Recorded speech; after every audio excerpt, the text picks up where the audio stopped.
The council had voted, and the message came clear. Humanity was no longer welcome. Earth had been cast out from the Interstellar Alliance. Every human colony beyond the solar system was ordered to return home. The aliens said humans were too unpredictable, too proud, too dangerous. They could not be trusted. John Carver stood in the main chamber of the presidential bunker, staring at the message projected on the screen. His eyes were tired, but his mind raced. He had always known humans were different, but he never imagined the council would move so fast. Around him, aides whispered nervously. Engineers, scientists, and military officers filled the room, all aware that the fate of humanity rested in their hands. "We can't just accept this," John said, his voice calm but firm. "We've survived worse. We will survive this too. But we need a plan, and it has to be ours, not theirs." Lily Parker, one of the lead engineers, leaned forward. Her hands were steady. "We have the technology. We can build ships faster than they think. We can hide, John. We can prepare." Ethan Cole, the head of the tactical fleet, crossed his arms. He had fought in the last skirmishes near the outer colonies. He knew what humans were capable of. If we move carefully, we can make the council think we are weak. Let them believe they have won. And then, when the time is right, we strike from the shadows.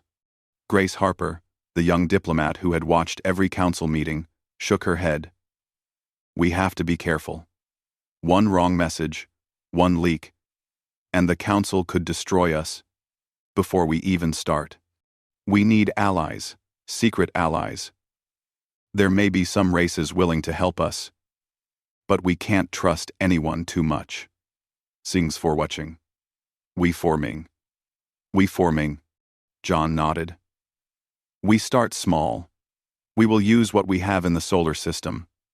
Mars, the asteroid belt, the moons of Jupiter. They will be our hidden bases. No one will expect us to become strong again. We will let the galaxy forget about us. And then, we will return, stronger than ever." The room went silent for a moment. Everyone could feel the weight of the plan. This was not just about survival. It was about the future of the human race. They had been humiliated, rejected, and ignored. But John Carver and his team were not ready to give up. Not now. The first step was to return all fleets quietly to the solar system. Out in the asteroid belt, old cargo ships and mining vessels were converted into secret shipyards. Human engineers worked day and night, welding metal, running diagnostics, and testing new designs. No alien would ever suspect the quiet hum of activity hidden behind the debris of the belt. Lily oversaw the construction of the first prototype battleship. It was unlike anything the Council had ever seen. Its hull was reinforced with multiple layers of alloy, its engines designed to reach speeds far beyond what humans had shown before. Every weapon system was tested in secret. Every pilot was trained in new maneuvers. The ship was called the Dawn, and it would be the symbol of humanity's return. Ethan worked with the fleet recruits. They trained on simulation platforms, learning how to fight in space, in planetary orbit, and in asteroid fields. They drilled every day, often for 12 hours or more, until their bodies ached and their minds burned with exhaustion. But Ethan never allowed them to give up. He reminded them of why they were fighting: for the survival of humanity and for the revenge against the Council that had cast them out. Grace worked in another way. She reached out to alien contacts who had been sympathetic to humanity in the past. Many were afraid, but some believed that humans had been treated unfairly. They quietly sent messages of support, small amounts of technology, and intelligence about other civilizations that could be useful. None of these contacts were official. None were public. Everything was hidden, secret, invisible to the Council. Meanwhile, John Carver held meetings with scientists, generals, and engineers every day. He listened to reports about ship construction, fleet training, and new weapons designs. He planned strategies for defense, offense, and for the eventual return to the galaxy. He knew patience was required. The Council thought humanity would remain small and weak. John intended to use that underestimation to his advantage. In the years that followed, Earth became a hive of secret activity. Mercury's factories were rebuilt underground. Mars became a training center for soldiers. The asteroid belt turned into a massive shipyard. Every moon of Jupiter and Saturn that humans could secretly occupy became a research station. Humans were building an empire in secret, without the Council ever realizing it. Young recruits sometimes questioned why they worked so hard. "Are we really going to fight the Council?" one of them asked. "Or are we just hiding forever?" Ethan always answered the same way. "We are building strength. The Council thinks we are weak. One day, we will show them what humans are really capable of, and the galaxy will remember that it was wrong to cast us out." Lily, too, felt the weight of her work. Every ship she designed, every test she conducted, was a step toward the future. She sometimes worried about the dangers they would face. The Council would not forget humans forever. There were other races, other threats, waiting in the darkness of space. But she reminded herself that humans had survived worse. Humans had fought against overwhelming odds before. They would do it again. Grace often felt the loneliness of her work. Diplomacy in secret was difficult.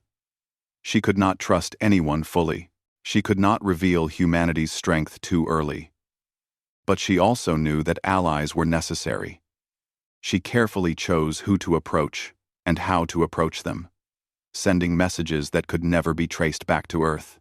It was a delicate balance, and any mistake could be fatal. Even the children of Earth grew up in this new hidden world. They learned about the stars, about ships, about survival. They were taught not to trust easily, to work hard, and to believe in the human spirit. These children were the future engineers, pilots, and diplomats of the hidden empire.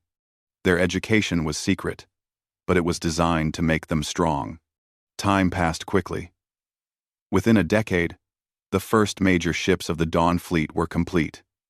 Ethan led crews in the final tests, running simulations and drills.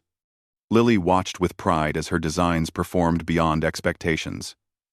Grace coordinated with allies to gather intelligence about the Council, always making sure humanity remained invisible. John Carver looked out at the stars one night, alone in his office. He thought about the Council, about the exile, about the humans who had suffered because of it. He also thought about the future.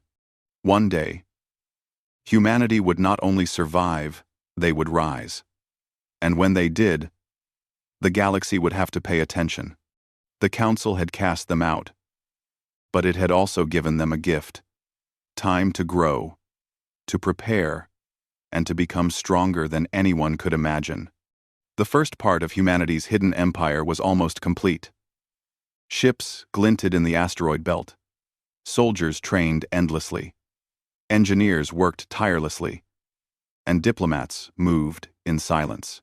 No alien knew the scale of the work, the depth of preparation, or the strength of human determination. Humanity had been cast out, but it was not finished. And one day, when the galaxy least expected it, humanity would return. Stronger, smarter, and more united than ever. They would show that being cast out was not the end, it was the beginning. The dawn of a hidden empire was here, and nothing would ever be the same again. Humanity's hidden empire continued to grow quietly. In the years after the exile, Earth became more than a planet. It became the center of a secret, unstoppable force. Mercury's underground factories produced weapons, engines, and armor that no alien could imagine. Mars was filled with soldiers in training, learning to fight in space, on planets, and even in asteroid fields. Every moon of Jupiter and Saturn became a secret research station. Every location had purpose.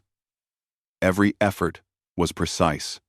Ethan Cole walked along the deck of the Dawn, checking every system with care. He was proud, but he knew there was no room for mistakes. The fleet was growing, and soon it would become more powerful than anyone could believe. All systems operational, he reported to Lily, who was watching the energy readouts. She nodded, her hands moving quickly across the control panel. Good. The weapons are ready for testing. Our first fleet is almost complete. Lily had been designing new ships for years. Each ship was stronger, faster, and smarter than the last. She had learned to use materials that no alien had tested, to design engines that could move faster than anything in the known galaxy. She loved her work, but she never let pride take over. Every decision could mean life or death for the crews. Every weapon had to be perfect. Grace Harper, meanwhile, worked in silence. She sent encrypted messages to aliens who had once been allies of humanity. Some replied cautiously, offering small amounts of technology, maps of systems, or warnings about dangerous regions. Others refused, afraid of the Council's power. Grace kept careful records, knowing that even one mistake could expose the entire empire.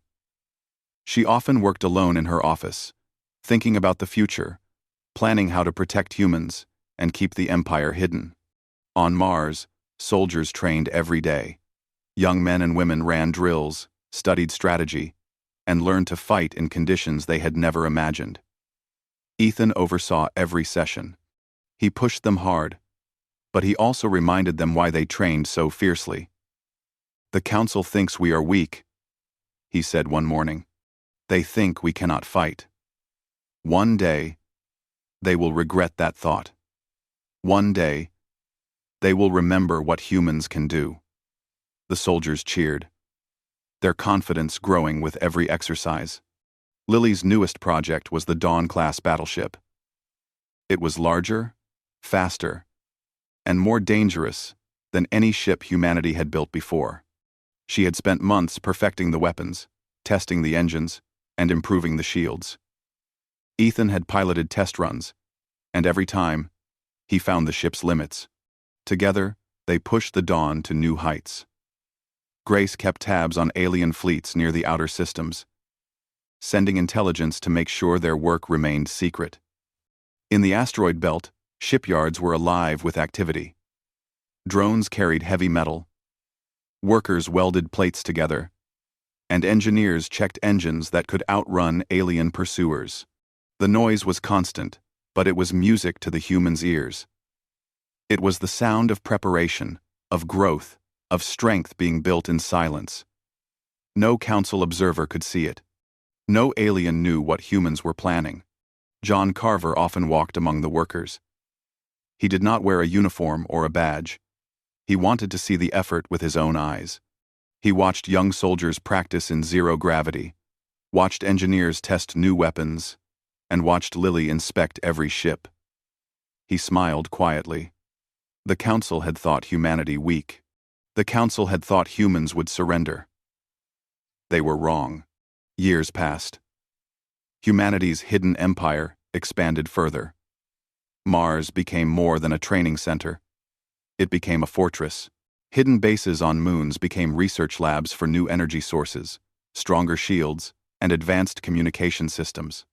Each human child learned from a young age about the Empire's goals, about the need for secrecy, and about the strength that humans could achieve when united. One day, Ethan called a fleet drill in the orbit of Jupiter. "Today, we test coordination," he told the crew. "We will move the fleet as one. We will attack, defend, and retreat. No mistakes." Hundreds of ships responded, moving in perfect formation. Humans in command stations watched as every maneuver went smoothly. It was a demonstration of control, skill, and preparation. The hidden empire was not weak. It was unstoppable. Lily worked in the main shipyard, overseeing the construction of new vessels. "Every ship we build is another step toward our goal," she said. The Council will never expect this. They will never know until it is too late. Her team nodded, knowing the truth of her words. Every bolt, every engine test, every shield calibration mattered. One day, it would all be tested in real combat. Grace, meanwhile, continued her silent work. She sent messages to alien contacts who had hidden themselves from the Council. Some responded with warnings of distant threats. Others shared secrets about star systems the Council had ignored. Grace kept careful notes, building a network of allies who could help humanity survive when the time came to reveal their strength. In the quiet of Earth's bunkers, John Carver made decisions that would shape the future. He planned strategies for defense, for offense, and for the eventual day when humanity could no longer hide. The Council had cast them out, but John knew that exile had given humans something valuable. Time. Time to grow, to prepare, to become stronger than anyone could imagine. By the 10th year, the hidden empire had grown beyond Earth's imagination. The fleet was powerful. The soldiers were trained. The engineers had created weapons and ships that could challenge any enemy. The diplomats had allies who could be counted on in a crisis. Humanity was ready for the future, even if the Council did not know it. One evening, Ethan and Lily stood on the observation deck of the Dawn. Stars stretched endlessly across space, and the ships of the hidden fleet glinted in the distance. "It's beautiful," Lily said quietly. "And deadly." Ethan nodded. "The Council doesn't know what we are capable of. One day, they will learn." Grace entered, holding a small communication device. "I've heard from one of our allies," she said. "They report unusual movements near the outer systems. Something is coming." Ethan and Lily exchanged glances. The Council had cast humanity out, but now humans were aware of the dangers the galaxy held. They were ready, and they would meet the threat on their own terms. John Carver gathered his leaders that night. He spoke quietly but firmly. "The Empire is hidden, but it is strong. We will remain silent until the time is right. We will continue to grow, to prepare, and to unite humans across the solar system. When the galaxy thinks we are weak, we will be ready to show them our strength, and nothing will ever be the same again." The years of quiet growth, of preparation, of endless work, were paying off. Humanity had been cast out, but it had not surrendered.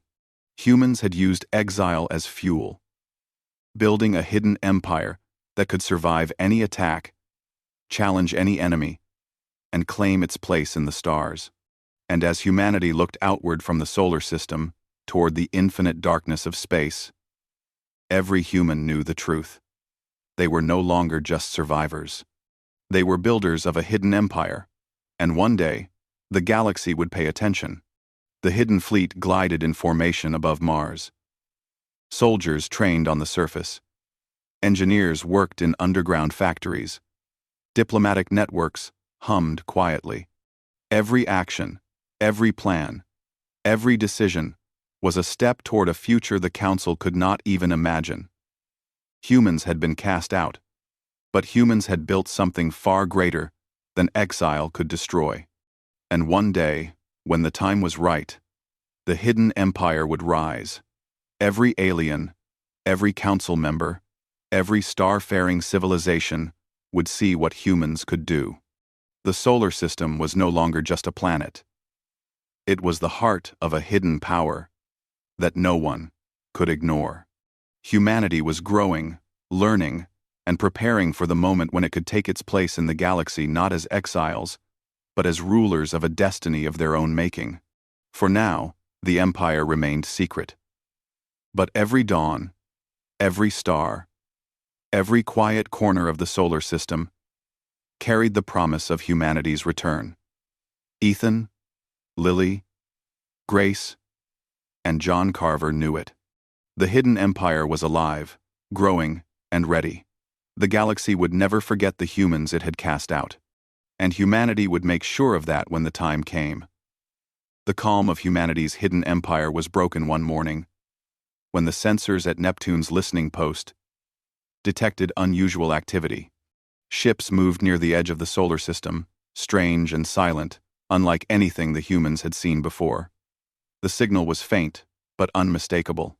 Ethan Cole, on the command bridge of the Dawn, stared at the readings. "These ships aren't council vessels," he said quietly. "They're something else. Something dangerous." Lily Parker rushed to the console, scanning every signal, every energy reading. "And they're not using normal engines. Whatever this is, it's advanced, faster, and smarter than anything we have tested." Her fingers flew across the controls, trying to identify weaknesses, but the ship seemed to avoid detection whenever possible. Grace Harper listened to their reports and frowned. "I've been in touch with some of our allies," she said. "They've seen similar fleets near distant systems. They call them the Shroud Legion. No one knows where they came from. No one has ever fought them and survived." John Carver walked onto the bridge quietly, his face calm but serious. "Shroud Legion," he repeated. "I've heard legends, stories from old records. Entire civilizations lost, systems consumed, and now they are here, at the edge of our solar system." The room went silent. Every officer, engineer, and analyst felt a chill. Humanity had prepared for threats. But this was different. This was not the Council, not an enemy they knew. This was an unknown force, and it was closing fast. Ethan tightened his fists. "We've trained for this. We've built ships, trained soldiers, prepared weapons. We can fight them. We have to fight them." Lily nodded. "The Dawn is ready. Our fleet can handle them, at least for now.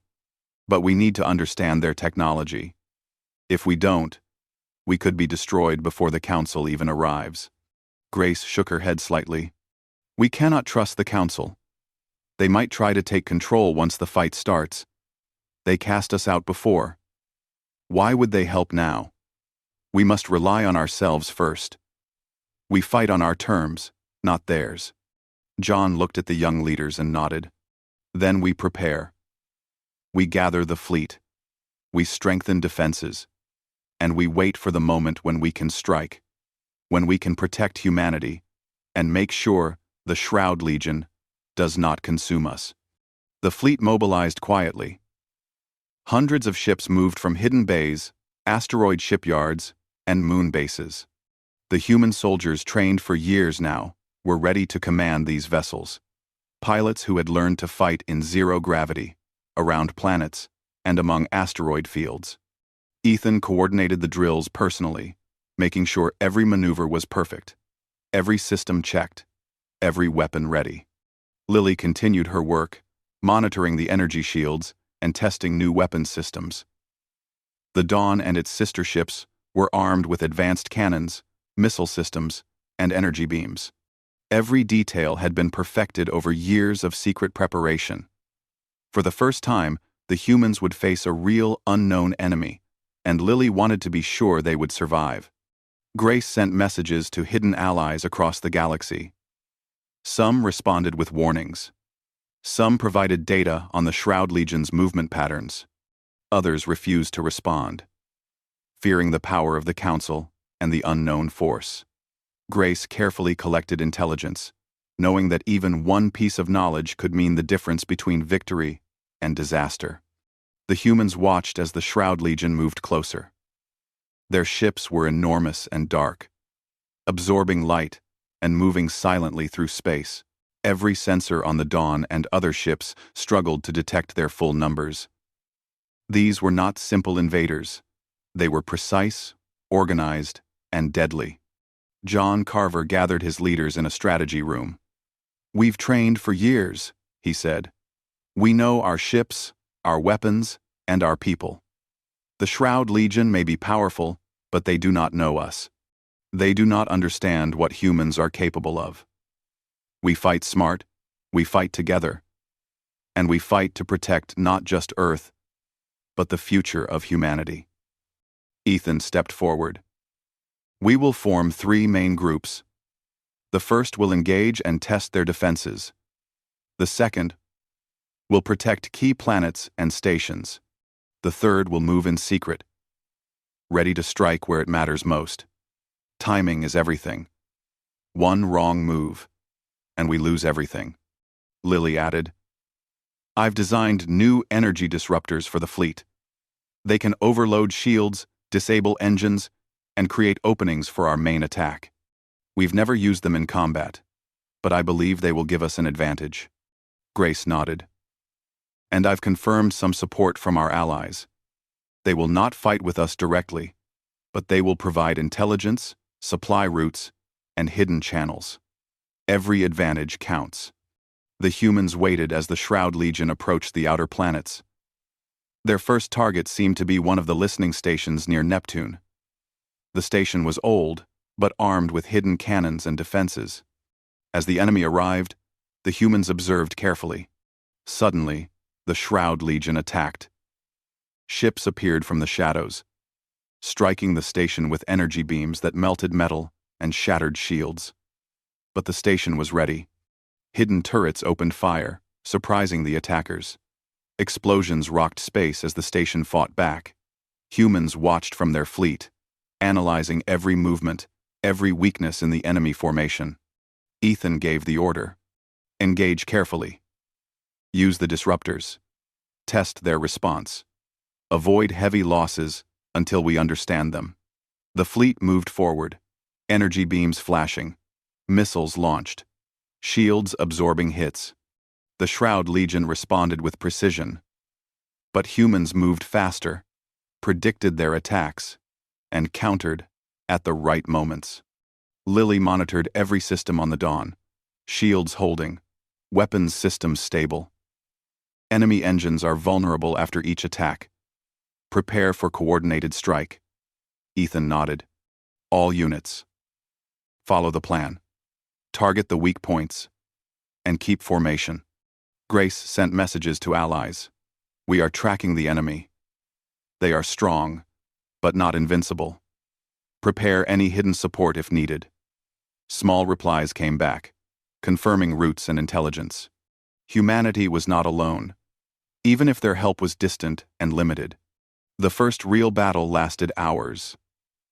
Human ships moved in perfect synchronization, striking, retreating, and attacking again. Every crew member was focused, trained, and determined. The Shroud Legion had never faced humans like this. They expected weakness, disorganization, and fear. They found none. By the end of the first engagement, several enemy ships were destroyed, and others retreated. Humanity had survived the initial attack.